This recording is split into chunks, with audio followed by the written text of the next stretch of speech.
Hi, today we're going to talk about boundaries between you, the life coach, and your client, and why it's really important to have good, professional, healthy coaching client boundaries.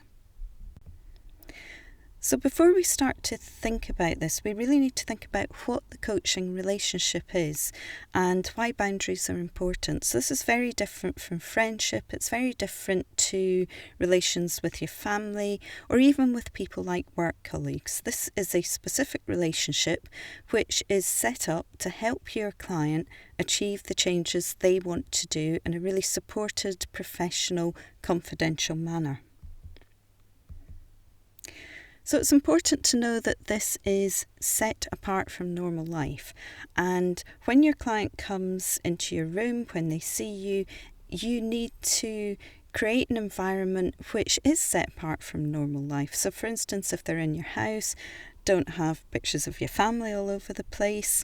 You need to create a space which is theirs. Purely for that hour or however long it is, this is the client's time and space, and you need to create boundaries which are going to support that. So these boundaries need to be professional.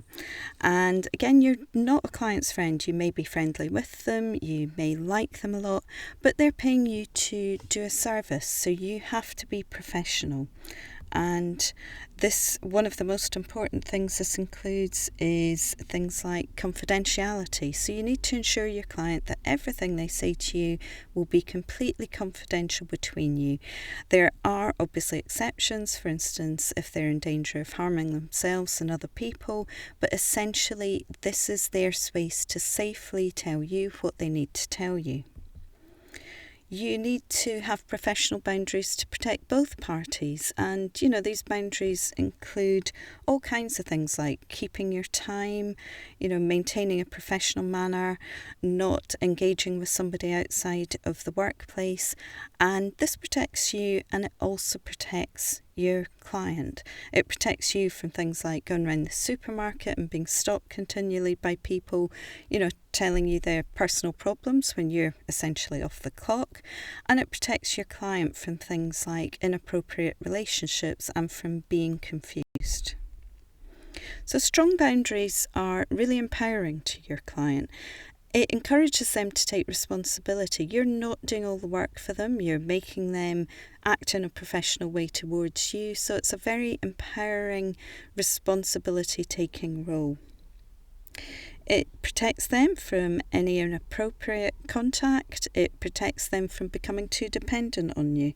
And it protects you as well from a client perhaps interpreting their relationship with you in a wrong way. For instance, you may be married, but because you're close during the coaching relationship, your client is projecting all kinds of things onto you and perhaps mistakes your kindness and support for romantic interests, for instance. So you need to keep a strong boundary to protect you and your family.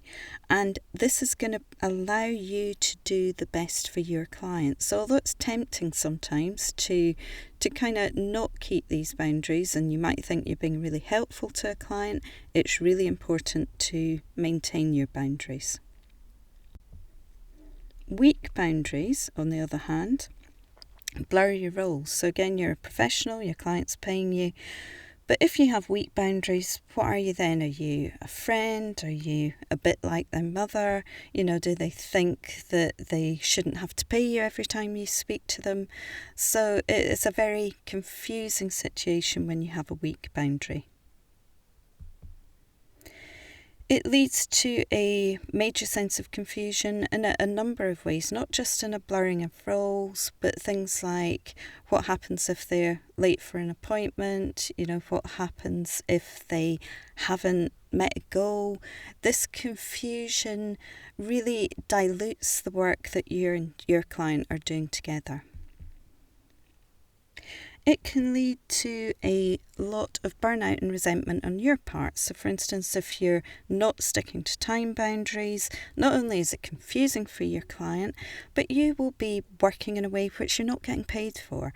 So it may seem great at first, but then you are half an hour over with this client, you haven't been paid for that, you haven't been paid for the various phone calls and the extra meeting that you had during the week, you'll become burnt out. This is hard work, and you may also become resentful about the type of job that you do and towards that client. So instead of really enjoying your work, it can become something that's a bit of a slog.